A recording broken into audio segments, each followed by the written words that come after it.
The King's Weaver, Chapter 11. Absence Irava. I want to know what you see, he says. Look with your weaving. See if there's anything to see. I push my spectacles back up my nose. They'd slicked when I'd bowed. Then I nod. I'm not sure what exactly he wants me to do. Does he know that weaving is very hard to see after it's already been woven and set in the weaver's will?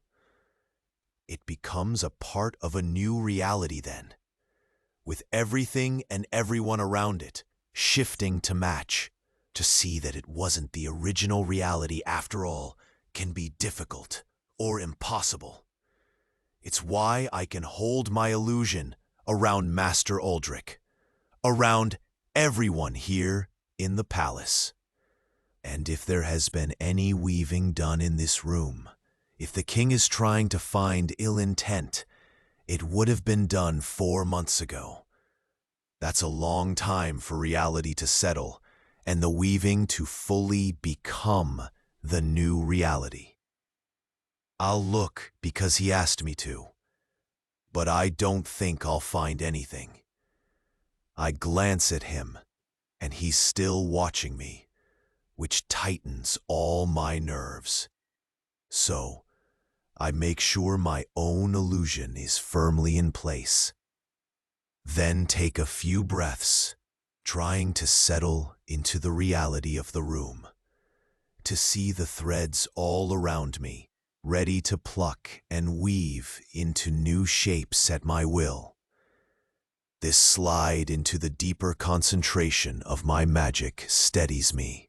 Some threads will be easier to pull than others. The bed, the chairs, they're all inanimate. And though people can act upon them, can use them for their own purposes, they have no wills of their own. Their possibilities are finite, their histories settled.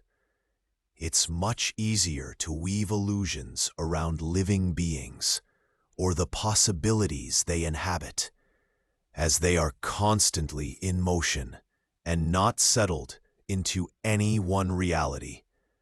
Reality is hardly inanimate. I spin in a slow circle, doing my best to ignore with my senses fully extended. I finally identify the scent of him, a bit of cedar from his wardrobe, maybe. Some wood smoke, a hint of something sweet, like roses, which is a delicate scent I wouldn't have associated with this man. Did he have a bath recently? And should I be thinking of baths at all here, in this bedroom, with this man? I pull my focus back to scanning the room, looking for any reality that's out of place, maybe less settled than it should be, or showing too many possibilities. Master Aldrich has to have already scanned this room, so I'm doing nothing new, I suspect. And 4 months later, it will be a lot less effective. But as I spin, my own brow starts to furrow. What's wrong? The king asks, unfolding his crossed arms as if readying to pounce on an answer. What do you see? I keep turning, keep looking and feeling, and it's a moment before I can put into words what I'm feeling. Because it isn't what I'm seeing that's the problem. Everything I'm seeing looks as it should. It's what I'm not seeing. This room is too lifeless. The king flinches and I flush, regretting my choice of words. No, I mean, reality flows everywhere. It flows stronger around people and animals and plants, because these things change and grow and influence it more than things that don't have motion. So this room shouldn't have much motion if it's been empty for a few months. But it should still have some possibilities of people coming in and out, or things being moved at some point, even if they're faint. But this room has nothing. It's here, and it's reality, and everything's settled in that reality. But it has no flow. I blink and turn back to him, lowering my eyes.